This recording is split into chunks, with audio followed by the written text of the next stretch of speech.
Good evening, Dr. Zakir. My name is Jal and I work here for Emirates Bank International. My question to you is, which other religion says that they are awaiting the coming of Prophet Muhammad, peace be upon him, other than Muslim and Christianity? Sister asked the question that which other religion besides Islam and Christianity says that Prophet Muhammad will come.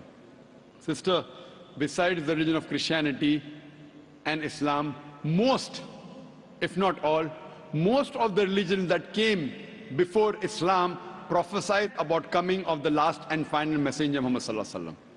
I've given a talk on Muhammad in the various world religious scriptures.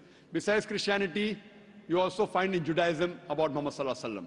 It's mentioned in the book of Deuteronomy, chapter number 18, verse number 18 about the Prophet of Muhammad. It's mentioned in the book of Deuteronomy, chapter number 18, verse number 19. In the book of Isaiah, chapter number 29, verse number 12. In the Song of Solomon, chapter number 5, verse number 16.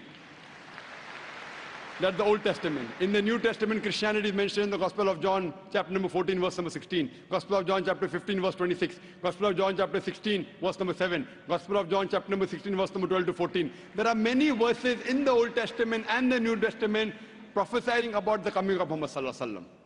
Since your name is Jal, and I assume you're a Hindu sister, correct? Yes. I've even given a talk on Muhammad in Hindu scriptures. I can give a talk for a few hours only on Muhammad in Hindu scriptures. Time will not permit me to go into it. I'll just give the references. If you read the Hindu scriptures are of two types. One is Smriti, the other is Shruti. Shruti means the words of God, in which you have Vedas and the Upanishad. Smriti is the word of human being, in which you have Manusmriti, you have Ramayana, Mahabharata, epics, etc. You also have the Puranas. If you read Bhavishya Purana, it's mentioned Bhavishya Purana, Parva 3, Khanda 3, Adhyay 3, Shlokas 5 to 8, which speaks about Muhammad. It's mentioned Bhavishya Purana, Parva 3, Khanda 3, Adhyay 3, Shlokas 10 to 27, talking about Muhammad as the Malacha. He is mentioned in Atharva Ved, book number 20, hymn number 21, verse number 6. Atharva Ved, book number 20, hymn number 21, verse number 7. He is also mentioned in Atharva Ved, book number 20, hymn number 127, verse 1 to 14, which is called as Kuntap Suktas. Kuntap means hiding. It speaks about the coming of Muhammad, that he will be the praiseworthy, he will have 60,000 enemies, etc. He is also mentioned in Rig Ved, book number 1, chapter number 53, verse number 9. He is mentioned as Ahmad, which means one who praises, in Uttarchik, mantra number 1500. It's mentioned in Indra, chapter number 2, verse number 152. Yajurved, chapter number 31, verse number 18. He's also mentioned in Atharva Ved, book number 20, hymn number 126, verse number 1 to 14. He is called as Narashansa.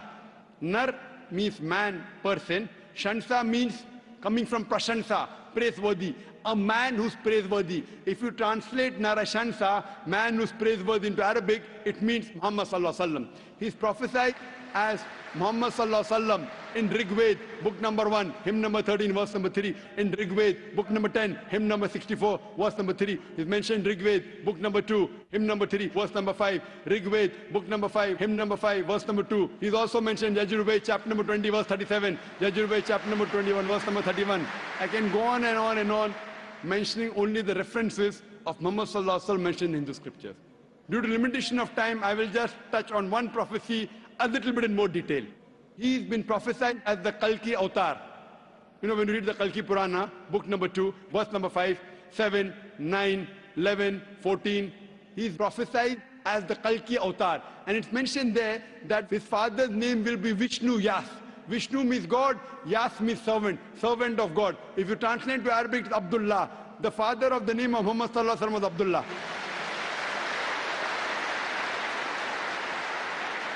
His mother's name will be Sumati. Sumati means serenity, peaceful. If you translate Arabic, it means Amina. The name of the mother of Muhammad was Amina.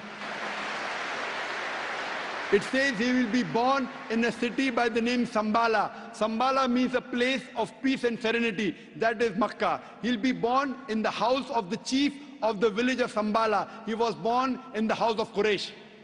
It says he will be born on the 12th. If you clap at every point, it will go on for hundreds of claps, mashallah.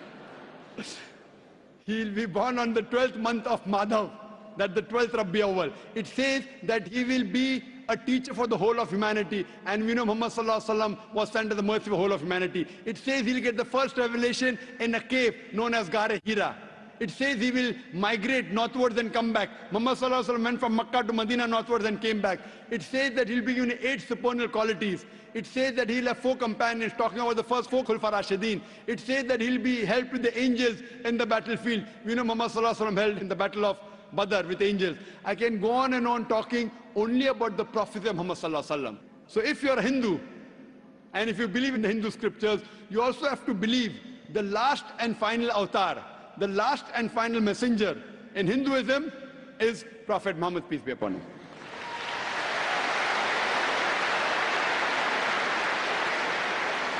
However, Doctor, according to Hinduism, the Kalki avatar is still being awaited. So are you, is it that if you have we are not, just not aware about it? You said the Kalki avatar is yet awaited. If you have not recognized the Kalki avatar, you are to blame, not me. I have given you so many similarities. Now you have to disprove it. You say, my scripture says Vishnu Yas, father's name. Prophet Muhammad Sallallahu Alaihi Wasallam's father's name was not Vishnu Yas. You have to disprove me. Now this has been done by pundits of Hinduism. Hindu scholars have also written this. Now the Hindu scholars are preventing the truth from you. They are hiding the truth from you. You as a logical girl, as intelligent girl who's working in a high post, it's your duty to realize that if your priests are hiding the truth from you, we can have a debate with your priest. You can call the doctors of divinity. You know, I have had dialogues with Pandits. You know, one of the very famous is Sri Ravi Shankar. He never disagreed. He agreed. He agreed with what I said about oneness of Almighty God, has got no images. He believed in Prophet Muhammad Sallallahu Alaihi Wasallam. He did not accept that's a different thing because he will lose his following. Therefore, sister, do you have a following?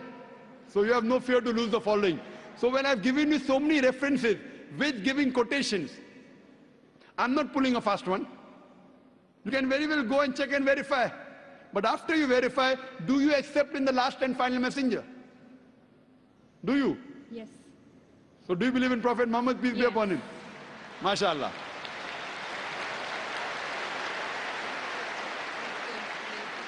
Do you believe that there's one God? Yes, I do. Do you believe Almighty God has got no images? Yes, I do. So you believe there's God and he has no images? Yes. And do you believe Prophet Muhammad is a messenger of God?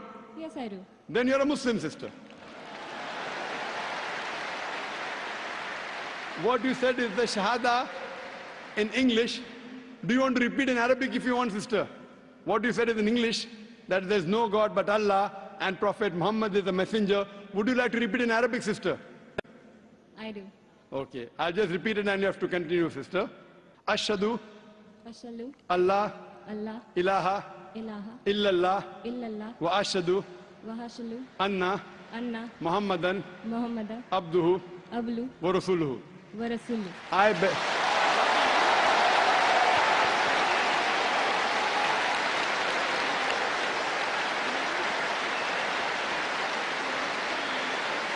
MashaAllah, sister.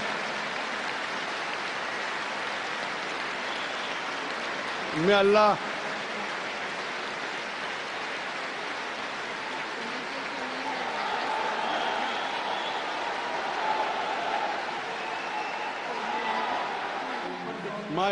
MashaAllah, sister, may Allah reward you. You have joined a family of religion of peace of more than 1.3 to 1.5 billion. May Allah reward you and may Allah grant you Jannah, inshallah.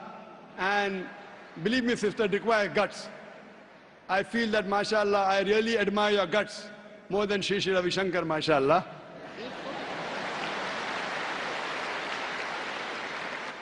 And I pray that may He give you hidayah and may He guide you, inshallah. And sister, if you have any questions, any queries, there are local organizations in Dubai who can surely clarify your misconceptions. To understand Islam, look at the Quran and the Sahih Hadith. They are the best guides. If you have any queries, you can even write to the email at islam@irf.net. It's my pleasure to reply. And do pray for me also, sister.